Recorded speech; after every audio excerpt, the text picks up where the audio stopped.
Now, the next one that everybody wants to know is the shimmy. And there's a lot of ways to do it. So if you've learned it before, you certainly haven't learned the wrong way. This is the way that I was taught. And if you think of your nice stance, it's almost like you're jogging on the spot. Um, you can see that from in there. And your feet are planted in the floor,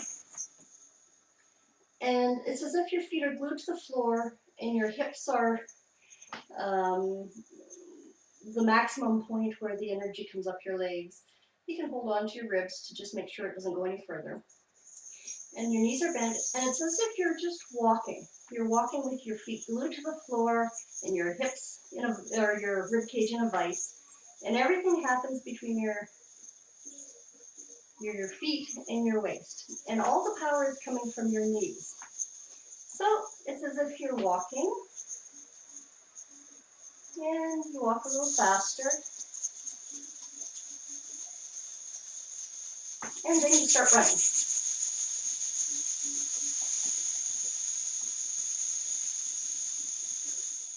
And all the power is coming from your knees, just the bending of the knees. If you want to really practice it, sit on the ground. Let me just adjust the camera so I can show you this.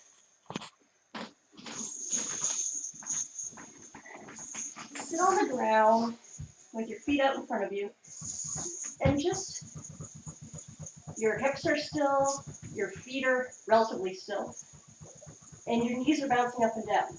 That gives you an idea of how to just loosen your legs so that you can get a good shimmy.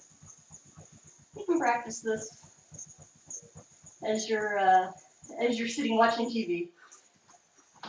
Okay, let me just readjust the camera now. Okay.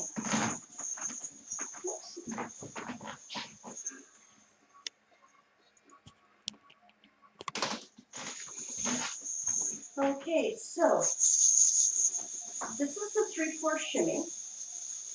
So glue your feet to the floor, just for now. Hold on to your ribs so that you can make sure that the energy isn't going beyond your hips. And just walk, walk, get that little sway, get that walk, go to a jog, and go to a full run.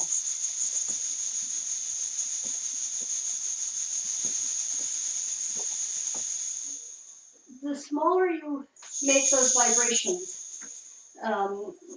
more advanced dancers will have the beads literally hovering around their hips. You can bring it down to a very small vibration, and that looks very good too. But for now, the more obvious shimmy is a lot of fun. And having a coin belt really makes it easier, or something with beads that you can really see in the mirror and hear that you're getting it.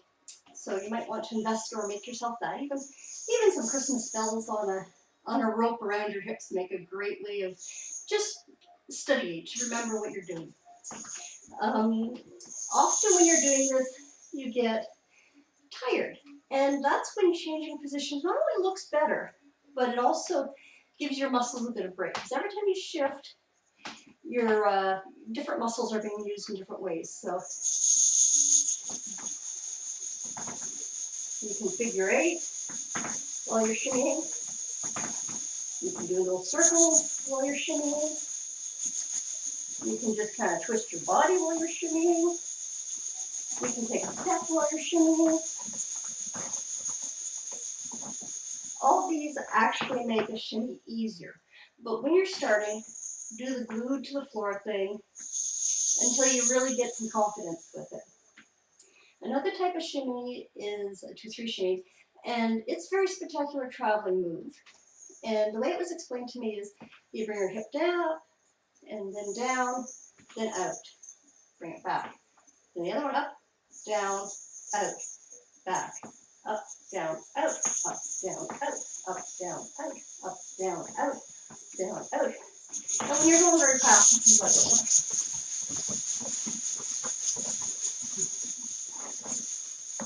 And it's an awful lot of fun. So that one, practice slowly, up, down, out. It took me almost a year to stop counting. Up, down, out, up, down, out, up, down, out, up, down, out, up, down, out, up, down, out, up, down, out, up, down, out, up, down, out, up, down, out, up, down, out, up, down, out, down, out, up, down, out, up, down, out, up, down, out, up, down, out, down, out.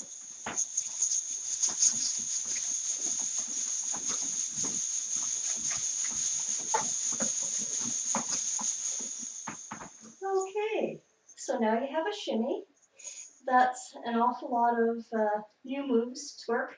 And when you do put a routine together, just combine as the music tells you, combine it as your body tells you, and you'll have great success.